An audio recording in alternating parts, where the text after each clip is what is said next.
زیارت عاشورہ میں 18 مقامات ہیں. اگر ان مقامات کو مومن سمجھے تو مومن کی زندگی آباد ہو سکتی ہے. جلدی سے چند مقامات کو گنواؤں گا، انشاءاللہ اگلی مجالس میں ان کی تفصیل میں جائیں گے. مثلا آپ ایک جملہ عرض کرتے ہیں کہ معکم فی الدنیا والآخرہ، مولا میں دنیا میں بھی آپ کے ساتھ رہنا چاہتا ہوں، آخرت میں بھی. یہ ایک محبت کرنے والے کے جملے ہیں، اور جتنی بڑی دعائیں زیارت عاشورہ میں کسی اور زیارت میں نہیں ہیں. اور واللہ ایک مقام بھی انسان کو مل جائے وہ انسان جنتی بن جائے.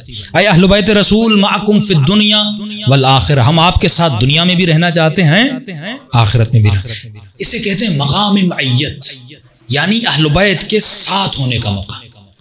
اب آپ سوچیں کہ ہم اہل بیت کی معیت کو کیسے حاصل کر سکتے ہیں، انشاءاللہ یہ اگلی مجالس میں آئے گا. اب جب معیت میں جائیں گے اس کا مطلب ہمیں اہل بیت کی زندگی کرنے کا طریقہ پڑھنا ہوگا. معیت میں آپ کو پوری زندگی کا پلان دیا جاتا ہے کہ تمہیں زندگی گزارنی کیسے ہے. اس کے بعد اب زیارت عاشورہ میں ایک اور دعا کرتے ہیں کہ پروردگارا مجھے رزق عطا کر. کون سا رزق؟ رزق زیارت اہل بیت عطا کر. اس کا مطلب جو اہل بیت کی زیارت ہے یہ بھی ایک رزق ہے. آپ جو مجلس میں آتے ہیں یہ بھی ایک رزق ہے. آپ آئے دوسرے لوگ نہیں آئے، اس کا مطلب آپ کے رزق میں یہ موجود تھا کہ اہل بیت کے رزق میں. دوسرا آپ وہاں پر دعا کرتے ہیں کہ پروردگارا مجھے امام حسین کے قاتلوں سے بدلے لینے کی توفیق عطا فرما.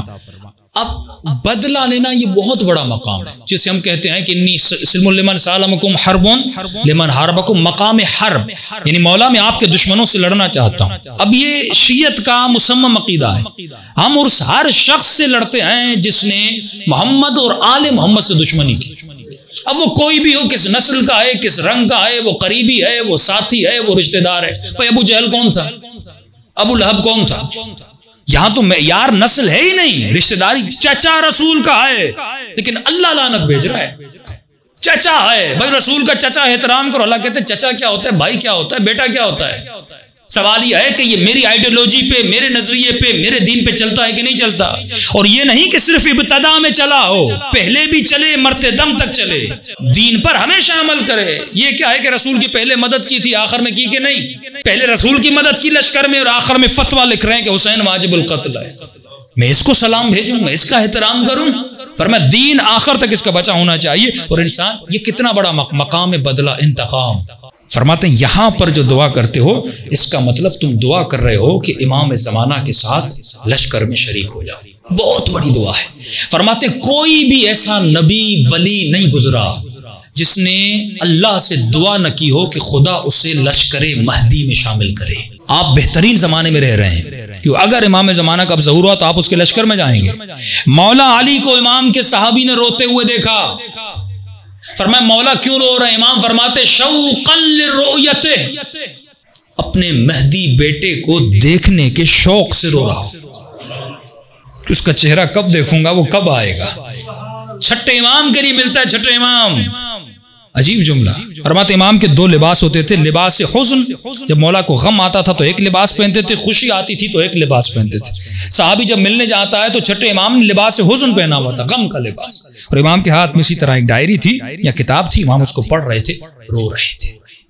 تو کسی نے کہا مولا کیوں رو رہے ہیں؟ فرمایا یہ کتاب مجھے میرے بابا علی سے ملی ہے. اس کتاب میں ہمارے بیٹے 12ویں بیٹے کے احوال لکھے ہوئے، حالات لکھے ہوئے. اس کے حالات کو پڑھ کے رو رہا کہ میرے اس بیٹے پہ کیا گزرے گی. اس پہ بھی آؤں گا کہ امام زمانہ پہ کیا کیا گزر رہی ہے جن سے ہم واقف نہیں ہیں. آپ نے وہ قتل نہیں دیکھے، آپ نے وہ غارت نہیں دیکھی، آپ نے وہ خواتین کی عزتوں کا پامال ہونا نہیں دیکھا، جو شام میں، جو یمن میں، جو عراق میں اتنا ظلم ہوا. ہم ایک چیز کو دیکھنے کے بعد 3 دن تک سو نہیں سکتے. امام زمانہ یہ ہر لمحہ دیکھ رہے ہیں. کبھی فرماتے میرے دادا حسین ہر روز نماز عصر کے بعد خدا مجھے یہ خون بھرا کرتا دکھاتا ہے. یہ مظالم، یہ ظلم امام اپنی آنکھوں سے دیکھ رہے ہیں. اور اس امام پہ کیا گزر رہی ہے 1000 سالوں سے دیکھ رہے ہیں. چھٹے امام فرماتے ہیں میں اس کے حالات کو پڑھ رہا ہوں اور رو رہا ہوں.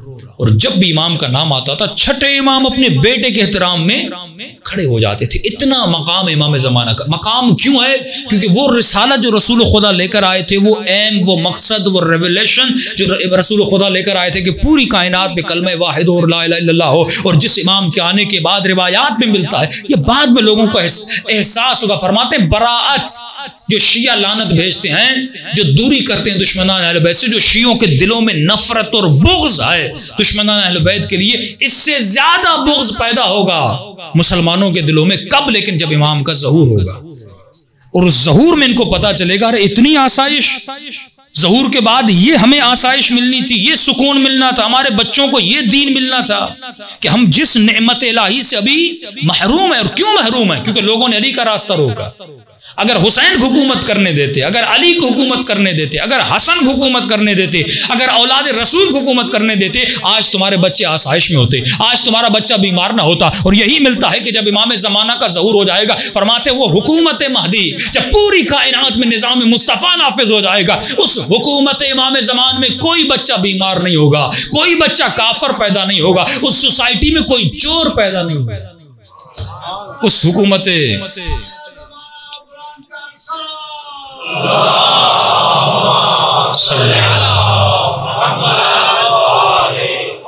اس حکومت امام میں کوئی انسان بھوکھا رات کو نہیں سوئے گا. ان کو پتہ نہیں انہوں نے خود کو کس چیز سے محروم. ہم کیونکہ درد ہے نا شیعوں میں، ہمیں پتہ ہے انہوں نے اہل بیت کو حکومت کرنے نہیں دی اور ہم کس نعمت سے محروم ہو گئے. لیکن مسلمان تو علی کو جانتے نہیں نا، مسلمان تو حسن کو جانتے نہیں نا، مسلمان تو حسین کو جانتے نہیں نا.